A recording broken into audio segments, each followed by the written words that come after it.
Ela aqui, a nossa querida Regiane. Fernando, mas você não concorda que o Haddad perder a eleição para notícias falsas é um absurdo? Esse é um outro problema, tá? Que é um problema que a União Europeia está discutindo muito hoje. O impacto das fake news na democracia. As fake news sempre existiram, sempre vão existir. O homem precisa da fantasia, o homem vive não só no mundo da realidade, mas também no mundo da fantasia. Mas nós fomos ensinados e educados a consumir fantasia como literatura, como arte. Nós somos de uma geração que fizeram isso. A galera de hoje está sendo ensinada a consumir fantasia como intercambiável à realidade dele. Né? Então, a realidade está muito ruim, ele vai para as redes sociais e ele fica só vendo o que ele quer. E aí ele altera isso. Isso tem pesquisas do Facebook mostrando isso. Eles alteraram os níveis hormonais das pessoas, induziram depressão e induziram euforia, simplesmente modificando os algoritmos que determinadas pessoas foram expostas. É de uma brutalidade. A gente um dia pode conversar com mais calma sobre isso, mas assim, o impacto psicológico das redes sociais a gente vai estudar por muitos anos. Eu não sei se antes de 20 ou 30 anos a gente vai conseguir se adaptar a esse novo meio. Porque não pensa que isso foi fácil. Quando surgiu o jornal não foi fácil, quando surgiu as grandes instituições, igrejas, instituições que balizaram, né, os nossos comportamentos sociais, igreja, justiça, Estado Nacional Moderno, quando essas instituições surgiram, houve também uma bagunça na forma como as pessoas viviam. A Revolução Industrial fez isso, então a galera levou um tempo para aprender o que estava rolando. Está acontecendo conosco também. Então, esse é um outro problema, Regiane. Qual o impacto das fake news e como minorar o impacto das fake news dentro do processo eleitoral? Porque elas sempre existiram, Regiane. Sempre existiram. A gente sabe, a gente tem aquela figura caricata do político que se elege prometendo. O que era aquilo? Fake news. Prometendo, falando mal dos outros, dizendo que o país estava de um jeito, isso sempre aconteceu. Só que isso antes ficava restrito aos grupos que aqueles políticos tinham acesso.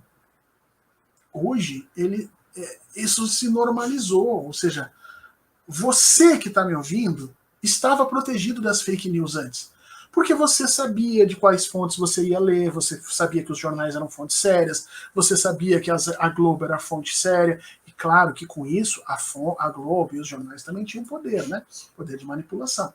Mas você sabia. Você tinha uma linha de normalidade, então se aparecesse uma notícia lá dizendo que o Papa, a Mia Khalifa e o Batoré faziam parte de uma conspiração internacional para tomar o Santo Graal que estava escondido, você olhava para aquilo e dizia, isso aqui é uma loucura. Mas isso você fazia por quê? Porque você foi ensinado isso.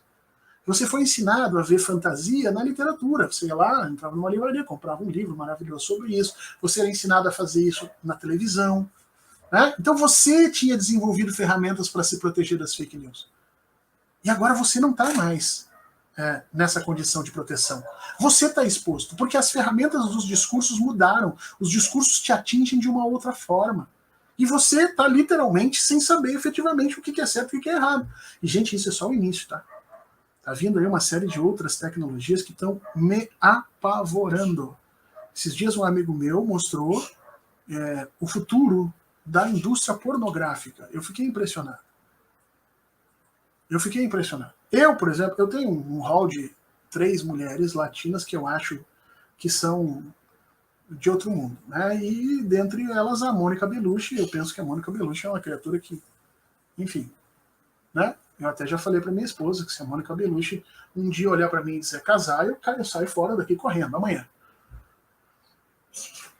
E um amigo meu, sabendo disso, mandou um filme pornô, mas pornô assim, grau máximo, com a Mônica Bellucci fazendo o que você imagina e o que eu não sabia que era possível fazer. E, gente, era a Mônica Bellucci. Eu digo que era porque, tipo assim, eu conheço, entendeu, as fotos daquela mulher. E era a Mônica Bellucci. E aquilo é a tecnologia que está sendo usada hoje, chamada de deepfake. Eles colocaram a Mônica Bellucci fazendo sexo com 200 homens. Não eram 200, mas era uma galera. Em vários vídeos. E era ela. Ela, com as modificações do rosto, com trejeitos, falando, provavelmente o corpo, obviamente não era dela, mas, né, até ali você não sabe mais o que... E essa é a tecnologia que nós vamos ter de agora em diante. As pessoas vão pegar o Lula, daqui a mais algum tempo, só vou dar um exemplo para vocês, as pessoas vão pegar o Lula e apresentar um vídeo do Lula num churrasco falando em matar o Bolsonaro, e você não vai ser capaz de diferenciar se o Lula falou isso ou não baseado no vídeo. Você vai ser capaz de diferenciar baseado no que você conhece do Lula, dizer, não, o Lula nunca faria isso. Mas se você não conhece o Lula, não sabe quem ele era, você vai jurar que o cara falou. As nossas defesas contra esse tipo de manipulação da realidade foram completamente destroçadas pela tecnologia atual. E nós estamos vivendo esse problema. A União Europeia está discutindo isso. Como diminuir o impacto das redes sociais na democracia? As eleições de 2018 no Brasil foram um teste. Pouca gente sabe disso. A Europa avisou para o Zuckerberg, porque o Zuckerberg, a gente está falando naquele momento de Facebook, tá? Hoje já teriam outros aplicativos para falar, mas naquele momento a gente está falando de Facebook. E o Zuckerberg não estava nem aí. Para ele não interessa se você está clicando em discurso de ódio, se está clicando em discurso contra a democracia, se está clicando em discurso... A única coisa que ele fazia era discurso antissemita, que esse sim ele bloqueava, né? E denúncias contra Israel ele bloqueava e tal. Mas o resto era livre. Para ele tanto faz. Você está clicando, tá dentro das telas, está vendo propaganda dele, está deixando teu tempo lá, é isso que ele quer. Aí a Europa chamou o cara e disse assim, aqui, ó. Se você não construir uma forma nas suas redes de controlar os discursos de ódio, as fake news, essas propagandas políticas que estão vindo, nós vamos cortar o acesso da Europa à rede Facebook por 15, 20 dias antes da eleição. A eleição é dia 20, no dia 1º ninguém mais acessa Facebook nem nada até o dia 20 para dar um tempo da pessoa se desintoxicar.